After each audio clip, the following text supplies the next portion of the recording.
Hi everyone.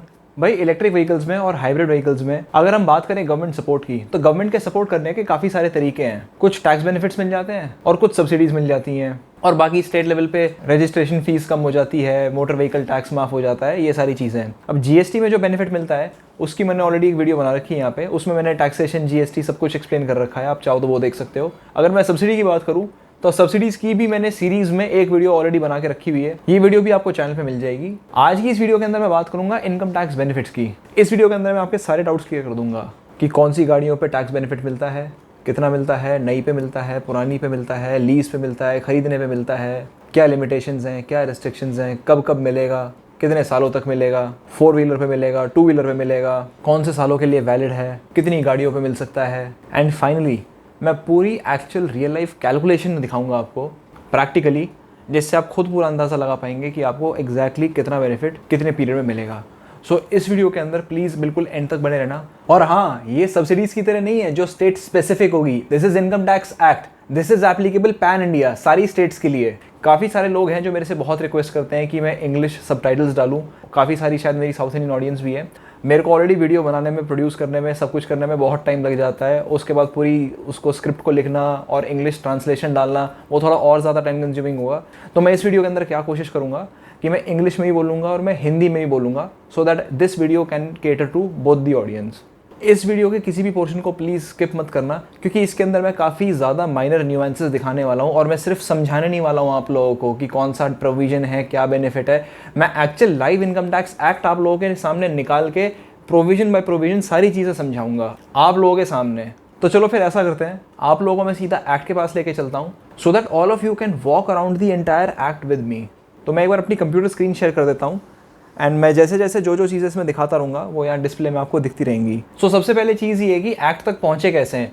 तो Google पे जाते हैं, एंड गूगल पे आप जाके सीधा टाइप कर दो इनकम टैक्स एक्ट। जैसे आप इनकम टैक्स एक्ट टाइप करोगे तो जो सबसे ऊपर लिंक है ये incometax.gov.in, जो ऑफिशियल वेबसाइट है इनकम टैक्स इंडिया की, वहाँ पे आपको इनकम टैक्स एक्ट के पेज पे ले जाएगा। तो इस पर क्लिक करते हैं। आप लोग अगर चाहते हो तो मैं नीचे डिस्क्रिप्शन के अंदर इसका लिंक ही डाल दूंगा URL का, जिससे कि आप डायरेक्टली एक्ट तक पहुंच जाओ। अब जैसा कि मैंने आपको कहा था कि मैं दोनों vehicles, electric vehicles as well as hybrid, दोनों के इनकम टैक्स के सारे प्रोविजंस आपको बताऊंगा। तो मैं इलेक्ट्रिक व्हीकल से स्टार्ट करता हूँ। सो आपको कुछ नहीं करना है, एक्ट्स में जाके यहाँ पे नीचे जाके टेक्स्ट सर्च में जाओ एंड इलेक्ट्रिक व्हीकल्स टाइप कर दो।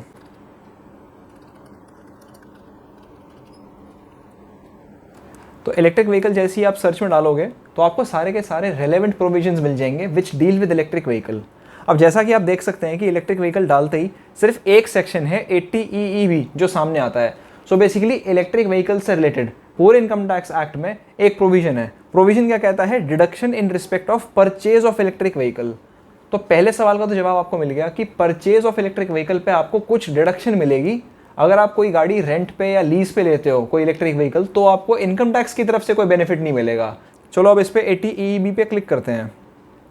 इसको मैं थोड़ा जूम इन कर लेता हूँ ताकि ये क्लियरली नजर आए। तो deduction in respect of purchase of electric vehicle, तो डिडक्शन का क्या मतलब है कि जब भी आप अपनी पूरी टैक्सेबल इनकम कैलकुलेट करते हो तो उसके बाद आप उसमें से कुछ पोर्शन डिडक्ट करते रहते हो depending upon the provisions of the act. इसका सबसेक्शन 1 देखते हैं। In computing the total income of the assessee, जैसा कि मैंने कहा था कि टोटल इनकम कंप्यूट करते time SSC being an individual. दूसरा पॉइंट, अगर आप कोई कंपनी हो, कोई फर्म हो, एसोसिएशन ऑफ पर्संस हो, या हिंदू अनडिवाइडेड फैमिली हो, अगर आप एक इंडिविजुअल के अलावा कोई दूसरी लीगल एंटिटी हो, तो ये सेक्शन आपके ऊपर एप्लीकेबल नहीं है। ये कोई भी इंडिविजुअल अगर अपने नाम पे गाड़ी लेगा, ये उसके लिए एप्लीकेबल है। आगे चलते हैं। Shall be deducted in accordance with and subject to the provisions of this section interest payable on loan. तो अगर आप कोई गाड़ी लेते हो तो गाड़ी के अमाउंट पे कोई डिडक्शन नहीं है। गाड़ी लोन पे लेते हो तो लोन के प्रिंसिपल पे कोई डिडक्शन नहीं है, लोन के इंटरेस्ट पे डिडक्शन है। ये इंटरेस्ट पेएबल ऑन लोन यहाँ पे लिखा है, तो उससे चीज़ क्लियर होती है। Taken by him from any financial institution. Financial institution क्या है वो इन्होंने नीचे डिफाइन करा हुआ है, वो मैं उसके बाद दिखाऊंगा। For the purpose of purchase of, purpose of purchase of, again lease पे रेंट पे लेने के लिए नहीं, परचेज के लिए ही मिलेगा। N electric vehicle, purchase of electric vehicles नहीं है, purchase of N electric vehicle है। मतलब कि ये एक बार में एक गाड़ी पे ही मिलेगा। आपने 2 इलेक्ट्रिक व्हीकल्स ले लिया, आप सोचो कि आप दोनों पे ले लोगे, नहीं।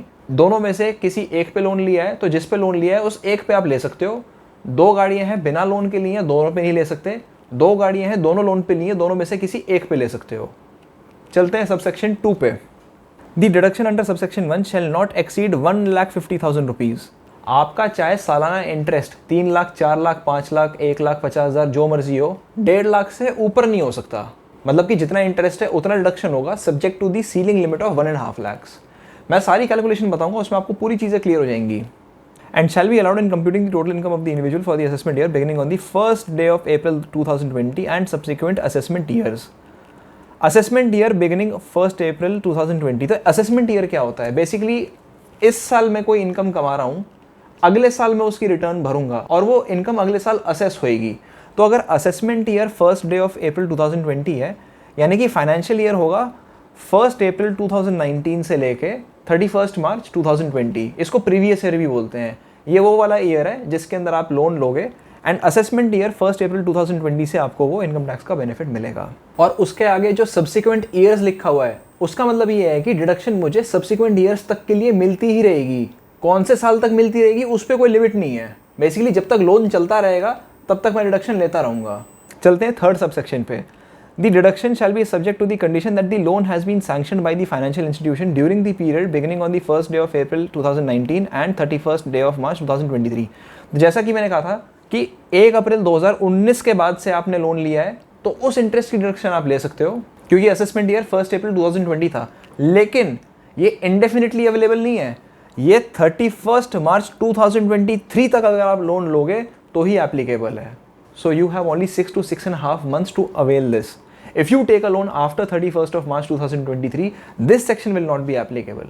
Subsection 4. Where a deduction under this section is allowed for any interest referred to in subsection 1, the deduction shall not be allowed in respect of such interest under any other provision of this act for the same or the other assessment year. अगर आपने इस section के तहत already deduction ले ली है उस particular interest के लिए, तो आप उस इंटरेस्ट को फिर से डिडक्ट नहीं कर सकते हो कोई दूसरा प्रोविजन यूज़ करके, या तो इस असेसमेंट ईयर के लिए या फिर दूसरे असेसमेंट ईयर के लिए। फॉर एग्जाम्पल, आप एक इंडिविजुअल हो लेकिन आप एक प्रोप्राइटर हो, आप सैलरीड एम्प्लॉय नहीं हो। देखो, जो सैलरीड एम्प्लॉय है उसके पास तो वैसे भी ज़्यादा एक्सपेंसेस क्लेम करने का स्कोप रहता नहीं है।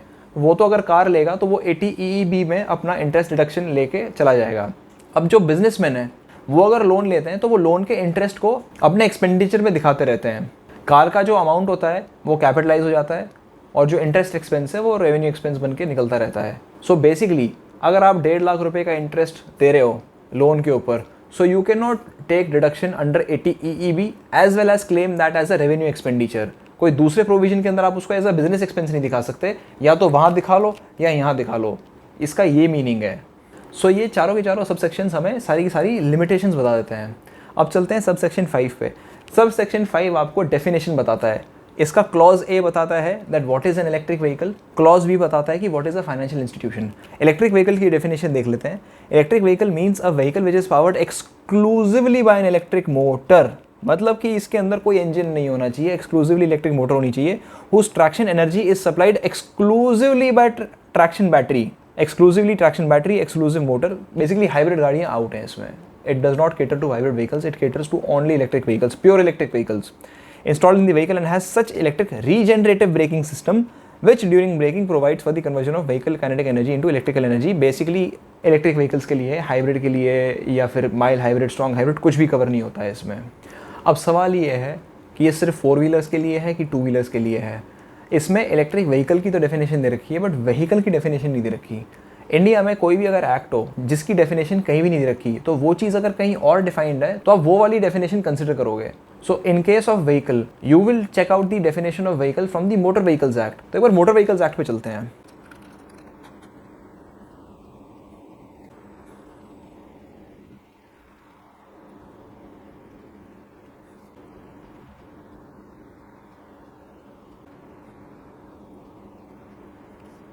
सो मोटर व्हीकल्स एक्ट 1988, इसके सेक्शन 2 के क्लॉज 28 में अगर आप जाओगे तो यहाँ पे दिखा रखा है कि मोटर व्हीकल और vehicle means any mechanically propelled vehicle adapted for the use upon roads whether the power of propulsion is transmitted thereto from an external or internal source and includes the chassis to which. Basically इसके अंदर 4 wheelers और 2 wheelers दोनों के दोनों included हैं, क्योंकि इसके अंदर लिखा हुआ है that it does not include a vehicle having less than 4 wheels fitted with engine capacity of not exceeding 25 cubic centimeter।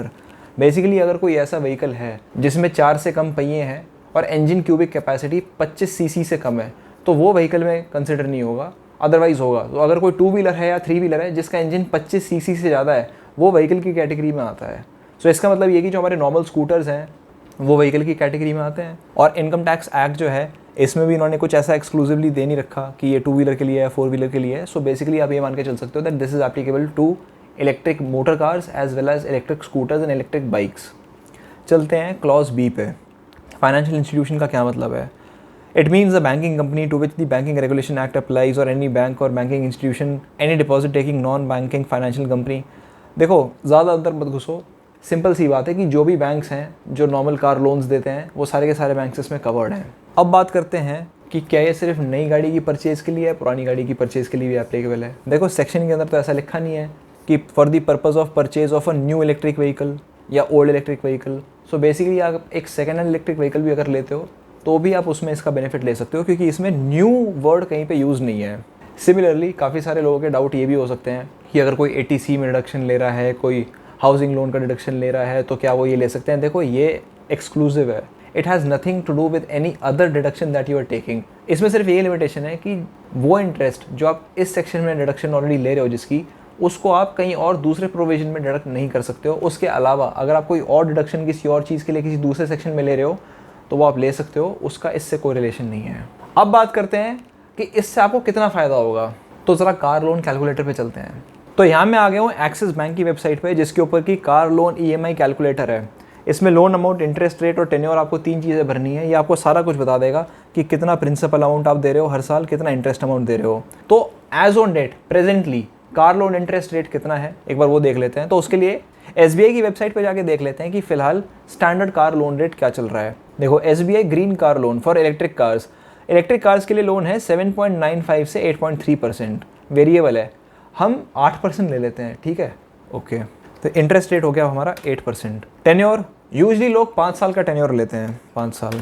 अब लोन अमाउंट कितना रखना है? लोन अमाउंट थोड़ा सा ज़्यादा रख लेते हैं, 20 लाख रख लेते हैं। भाई मान लो कि आपको कोई महंगी कार लेनी है जैसे MG ZS या Hyundai Kona, तो उसके लिए अच्छा इसमें गाड़ी में जो सब्सिडीज़ होंगी, कितना और बेनिफिट होगा, मैं वो सब इंक्लूड नहीं कर रहा हूँ। मैं ये मान के चल रहा हूँ कि आप सीधा सीधा जो भी कार ले रहे हो उस पर आप 20 लाख का लोन ले रहे हो। तो 20 लाख के लोन के अंदर अगर आप देखोगे तो इंटरेस्ट पेमेंट 1.5 लाख से कम है। चलो मैं थोड़ा सा लोन अमाउंट बढ़ा देता हूँ, let me make it 30 lakh. Suppose you take a loan of 30 lakh rupees on an electric vehicle. So your monthly EMI is 60,829.